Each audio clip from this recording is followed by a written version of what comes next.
Hey there everyone, this is Samuel Johnson and welcome back to the Xiaolin Perspectives, and today we're going to be discussing episode 30 of Xiaolin Showdown, The Return of PandaBubba. And this episode opens with the Xiaolin monks looking for a new Shengong Wu in Japan, Tokyo specifically, and this Shengong Wu is something called the Zingzambone, a bone, I guess, that has the power to transform anyone it's used on into a mindless zombie that'll do whatever someone wants. As such, the Xiaolin monks zero in on where the Zingzong bone is supposed to be, and it's basically by the docks, and as you do, they end up running into Jack Spicer there and end up duking it out with some of his new robots, called Koibots. They're basically just robots that look like fish. As such, the Xiaolin monks deal with the Koibots, and eventually the Xiaolin monks and Jack Spicer try and zero in on the Zingzambone, which is located in the hand of a samurai statue, only to find that the Zingzambone has been pilfered while everyone was fighting, leaving both sides just kind of walking away with their tails between their legs. Supposedly, we'll get to that later. However, the Xiaolin monks feel this trip isn't a total waste, for you see, upon arriving in Tokyo, they pass by the Tohomiko Electronics building, and, well, did you know that Kimiko's last name is Tohomiko? Yeah, it's technically her building, or more specifically, her father's building. And as such, once this whole Shengong Wu hunt is pretty much just put behind them, they decide that they'll go check it out, see the family, tour around and all that stuff. And as such, the Shaolin monks go to Tohomiko Electronics and they end up meeting Kimiko's dad, Toshiro Tohomiko, who is more than happy to see his daughter and already knows who the Xiaolin monks are, as Kimiko has probably told him all about them. Most likely either via text, calls, or mail, whatever. Point is, he's happy to see them and he gives them a tour of Tohomiko Electronics, introducing them to one of their newest electronics, a little robot called the U-Bot, which is supposed to be able to transform into whoever its owner is, basically becoming a perfect mimic, so to speak. And I do mean perfect. It's charming in its own way, but basically on a simple level, it's kind of creepy. But as everybody is looking around Tohomiko Electronics, Omi's U-Bot ends up just going off, with Omi chasing after it into a restricted area. While Omi chastises his U-Bot for wandering away when leaving the group, he also realizes they're not alone, as he and his U-Bot end up ducking behind some crates, and they see a pair of familiar-looking goons walking in. As Omi and his U-Bot are just sitting back and watching, they see Kimiko's father meeting up with a new business associate, PandaBubba. Yeah, it was stated earlier in the episode that he had been starting to work with a new partner, and that partner is PandaBubba. Something that Omi immediately goes to tell the other Xiaolin monks, but Kimiko's a little dubious that her father would work with someone like PandaBubba. After all, her father is an electronics expert. He deals in video games, not criminal undertakings, so she just kind of wants an explanation.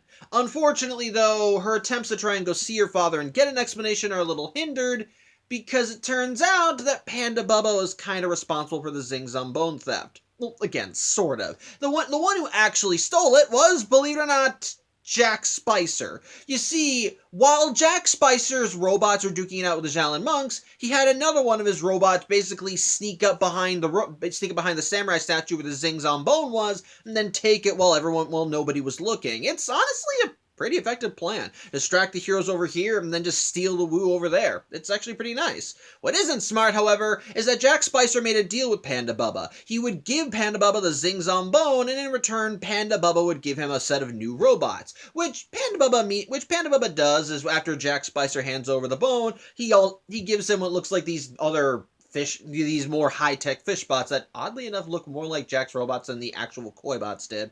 But whatever, Jack's happy to have them, and immediately PandaBubba uses the Zingzambone on the workers at Tohomiko Electronics and transforming them into zombies. Why? Because it's free labor. He just wants to use these zombies to pretty much corner the entire electronic market and make a pretty penny, while also using the zombies as his own personal, criminal workforce, while some zombies are over here doing all the labor in the factory, others are out just stealing stuff. And again, it's because of these zombies that the Xiaolin monks realize that they're not going to be able to get back into Tohomiko Electronics easily. As such, they pretend to be workers, not even trying to get disguises, and they manage to get back in, but when they try to go see Kimiko's dad, well, unfortunately, he also ends up falling victim to the Zingzambone, as he wound up figuring out that his new business associate was the infamous criminal underworld overlord PandaBubba, and he basically just wants him out, with PandaBubba transforming him into a zombie for his troubles.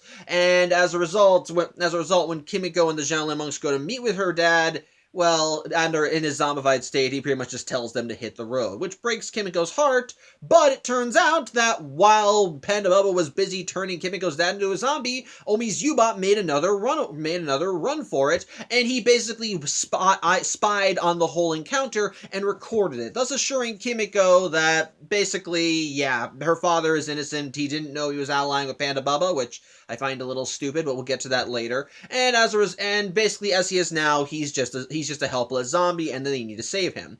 As such, with this new resolve, Kimiko and the Xiaolin monks end up deciding to just go right to PandaBubba and beat his ass. And that beat his ass they do, as they go appear on the work floor and pretty much just challenge PandaBubba to a fight, with PandaBubba sicking most of the zombies on him. Of course, Jack also sicks his new robots on them, and they're quickly dealt with by Omi's U-Bot, only to find that these robots are actually Jack's original Koibots, just with new skin put on them, which makes Jack upset, but that ultimately doesn't matter, as the Xiaolin monks end up going Dragon X Kume and trying fighting the workers, but they are intentionally holding back, because these workers are not really evil, they're just zombified minions. However, in the midst of all this, apparently PandaBubba dropped the Zing Zombone, as we see it on a conveyor belt just going along, and so Kimiko makes a run for it, grabbing the silk spitter off of Clay, and PandaBubba also makes a run to grab it again, who somehow also getting the Shroud of Shadows. I guess Jack gave him that as well, I don't know. And as a result, both Kimiko and PandaBubba end up reaching the Zing Zombone at the same time, and thus Kimiko challenges PandaBubba to a Xiaolin showdown, with her wagering the silk spitter and him the Shroud of Shadows. And the contest? A game of goo zombies. Yeah, remember that video game? Basically, they're both gonna play a game of it, and whoever has the highest score by the end will be declared the winner. As such, PandaBubba accepts the challenge, and so Xiaolin showdown time.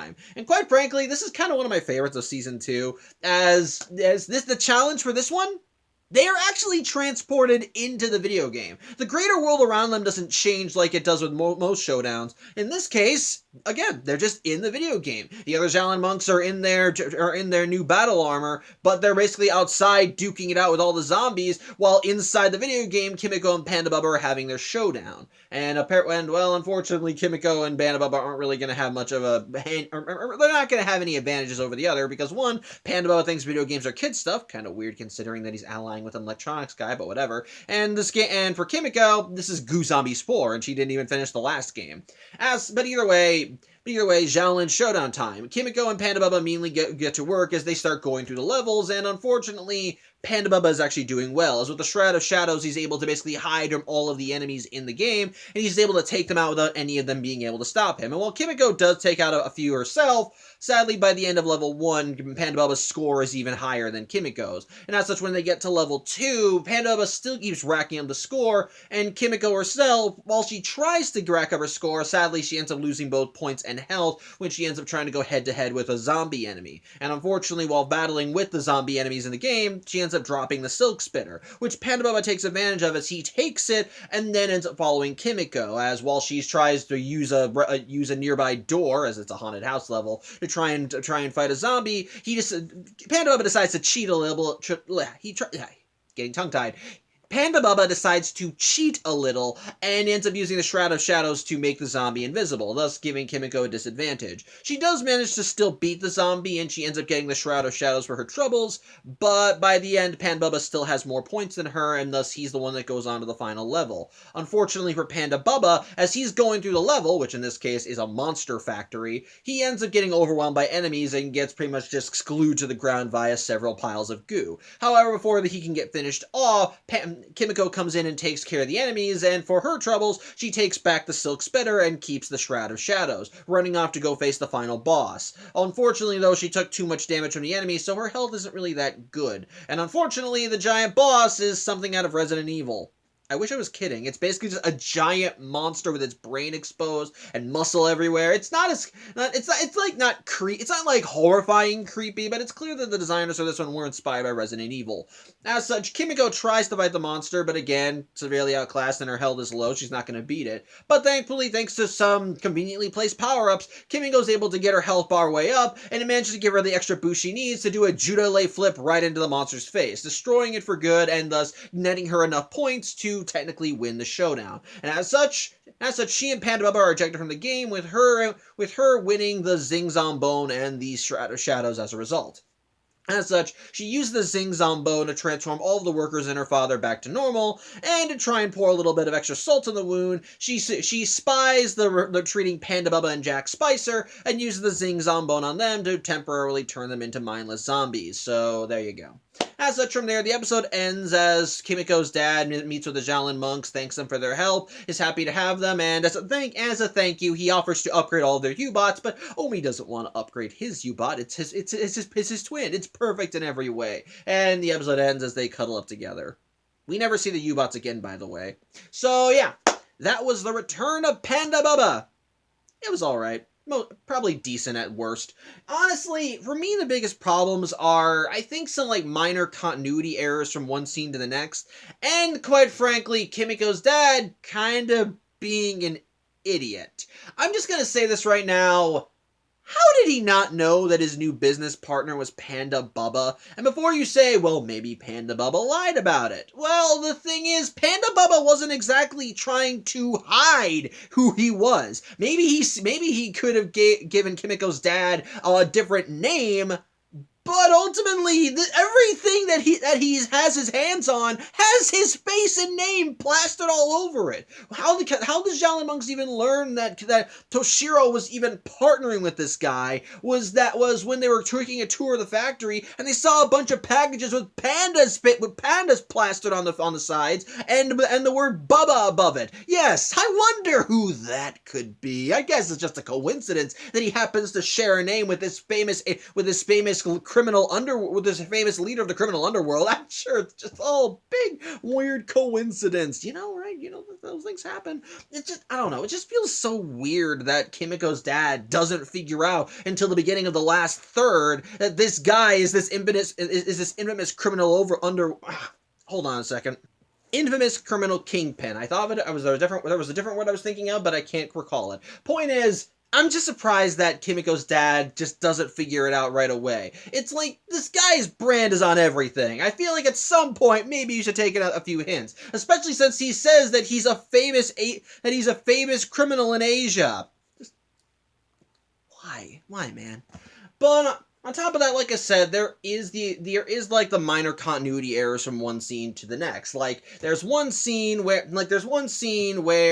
Kimiko's dad is taking the Xiaolin monks on a tour and says, "Okay, let's go to lunch." And then after that we see Omi and his U-bot end up spying him and PandaBubba doing a little business deal, which I find weird. And then after that, It cuts to a little later as we see Jack Spicer meeting up with PandaBubba, which I find weird, and then we see the Xiaolin monks out, which I get. Maybe it's a time skip, but it still just kind of feels strange. And likewise, there's also a kind of weird thing, and this is probably a very minor thing in the grand scheme of things, probably not even worth getting upset about. But I kind of wonder how PandaBubba got his hands on Jack's Koibots. Did he know that Jack was building these things? Was he spying on him? Actually, he could have, since obviously he had to make contact with Jack Spicer in order to make this deal with the Zing Zombone. But still, I don't know. But still, just kind of strange. But again, very minor thing. Probably a nitpick at worst. So again, not even worth mentioning at best. Again, it's just, I don't know. It's a weird thing.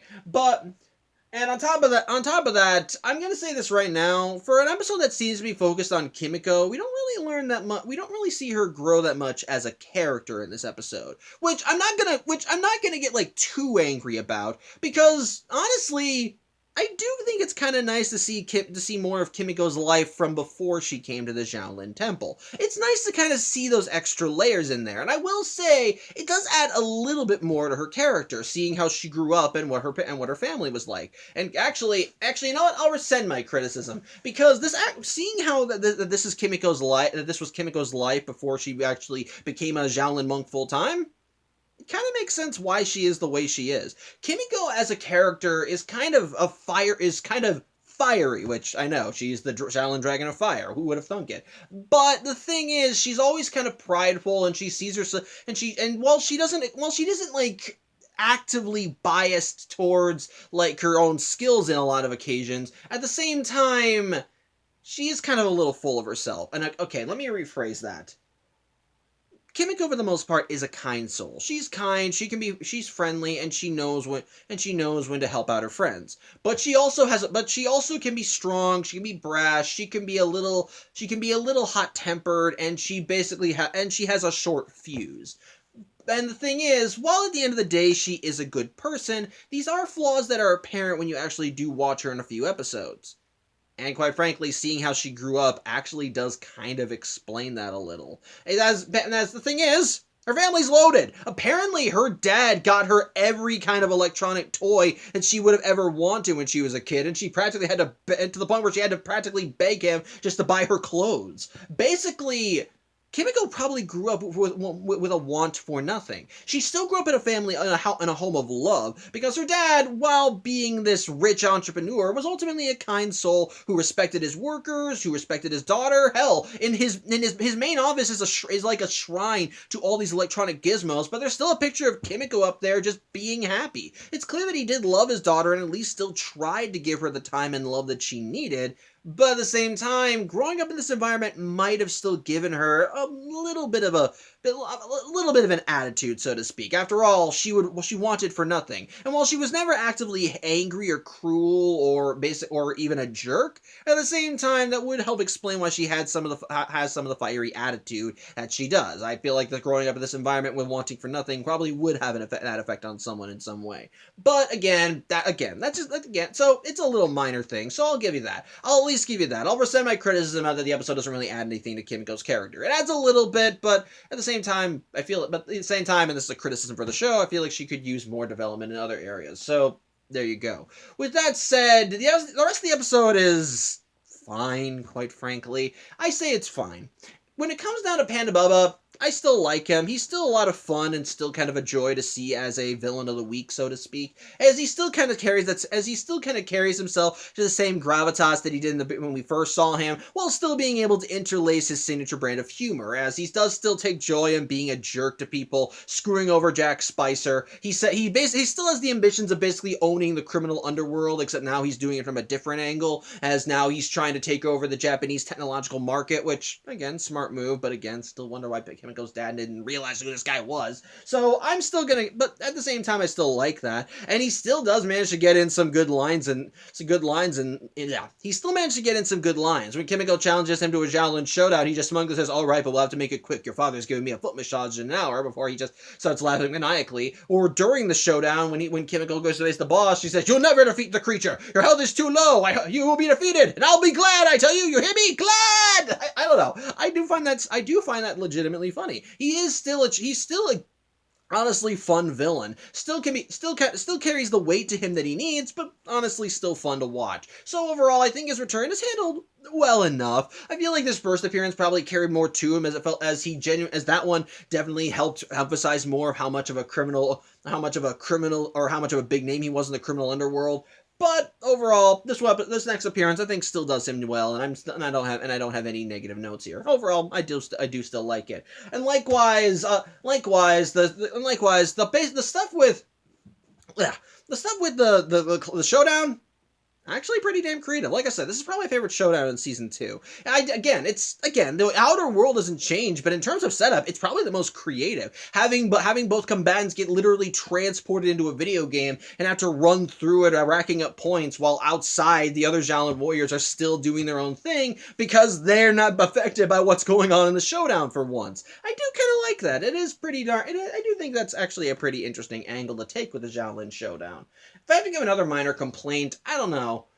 It feels like there should have had a stronger emotional base with Kimiko and her dad. The most we get in the episode is her not liking the fact that her dad basically worked with PandaBubba, but ultimately that gets resolved rather quickly when we learn that he didn't know that PandaBubba was a criminal when he started working with him, and then he becomes another victim in the whole fray when he ends up being transformed into a zombie. So I guess maybe the emotional core there could have been better. It's not awful. There's still you can still see the love between Kimiko and her father, and he doesn't seem like a bad guy. It's just at the same time I feel like it could have been better, if that makes any sense. So maybe that's a minor knock to the episode.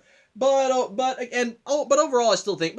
think the episode is still fine. Plus, if we're going to talk about new Shen Wu, let's talk about the Zing Zombone. It's another OP Shen Wu, so we'll never be seeing it again. But quite frankly, this is a very fucked up Shen Wu. This is a thing that transforms people into mindless zombies who will do whatever the user wants. That is supremely fucked up. I wonder what Dashi was on when he made this Shen Wu. Because this is just like, what the fuck? Then again, he also made the Sapphire Dragon, so maybe he didn't have complete control over what the Wu turned into. I don't know. I don't care. It just feels very strange. It's just a very fucked up Shen Wu. And while it is kind of cool to see in action, at the same time, you can understand why no one would want to use this thing again, because, again, fucked up. Very fucked up. So, again, it's definitely an interesting Shen Wu, but I can see why it's never appeared again beyond it being an OP one. But again, overall, the episode itself is just alright to decent, or decent to alright. Its faults are in its kind of the minor continuity errors, not having the emotional core not being as strong as it could, and not having the emotional core being as strong as it could, and likewise, hold on one second. Okay, yeah, I remember the third criticism. And again, while the episode does basically help further expand more on Kimiko's backstory, I feel like we could have had maybe a little bit more. It's enough that we can at least get a window into her life and why she is the way she is, but at the very least, it feels like we could have had a little bit more, is what I'm saying. With that said, though, the stuff with the Zing Zombone is honestly, quite frankly, really damn creepy and does definitely add a sense of gravitas to everything. PandaBubba is still a lot of fun as a villain. I'll give Jack Spicer credit, despite being screwed over. His plan to steal the Zing Zombone was actually pretty nice. The action is, of course, really nice. And while I feel like there could have been a better emotional core with Kimiko and her dad, it's not awful. And quite frankly, it does actually still touch on enough sweet and tender moments that I am at least happy to see Kimiko and her father reunite by the end of the episode. And of course, the Xiaolin showdown is a lot of fun. 10 out of 10 would not have no notes. So overall, I think the episode, like I said, is decent to alright. Somewhere in that range. Not awful, not bad, but could have been a lot better. For what it is, though, still enjoyable in its own regard, and I still had a fun time despite some of the flaws of the episode, so yeah, I think that's really all I have to say. I thank you for watching. I'm Samuel Johnson, and I hope to see you next week. Take care.